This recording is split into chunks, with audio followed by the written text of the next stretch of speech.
이번에 알아볼 내용은 요즘처럼 가계부채가 심각한 상황에 많은 분들이 관심을 가지고 있을 내용인 아파트 담보대출 갈아타기에 대한 내용이에요. 갈아타기 전 꼭 알아야 할 중도상환 수수료, LTV DSR 체크, 용도 확인 등 핵심 포인트를 간단하게 안내드릴게요. 아파트 담보대출 갈아타기 시 중도상환 수수료. 갈아타기 전에 중도상환 수수료가 있는지부터 확인해보세요.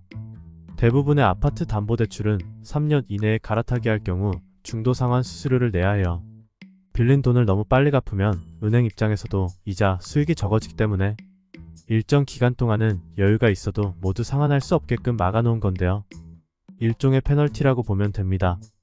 3년이 지난 후에는 중도상환 수수료가 없어지니 내가 받았던 아파트 담보대출이 3년이 넘었는지 안 넘었다면 대환할 때 얼만큼의 중도상환 수수료가 발생하는지를 확인해야 해요.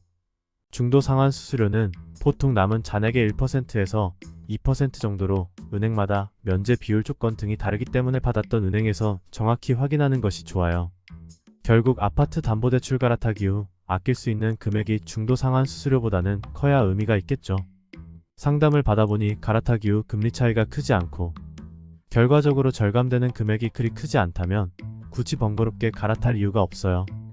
LTV DSR에 문제는 없는지, 은행 보험사 아파트 담보대출에 적용되는 LTV DSR에 문제는 없는지 확인해보세요.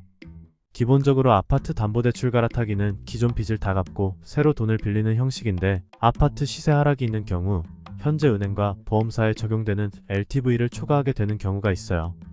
또한 갈아타면서 증액을 하고자 하는 경우에도 LTV에 문제가 없는지 확인해야 하죠.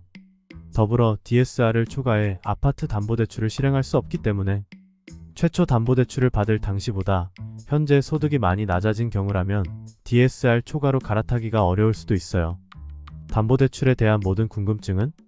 요즘 아파트 담보대출 금리가 참 어려워요. 실제 기준금리 국고채 금리는 내리고 있는데 소비자가 받게 되는 금리는 내려가지 않는 상황인데요.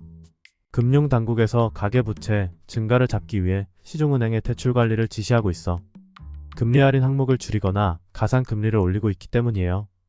당연히 금리가 내려가지 않으니 갈아타기로 이자 절감 효과를 볼 수 있는 사람들도 줄어들 수밖에 없어요. 어떻게 아파트 담보대출 갈아타기를 해야 효율적인지 궁금하다면 카카오톡 무료 상담으로 해결하세요. 추가로 더한도를 활용하는 방법, LTV DSR을 초과한 경우 해결 방법, 은행 보험사 담보대출, 최저금리 비교까지 간편하게 해결할 수 있어요.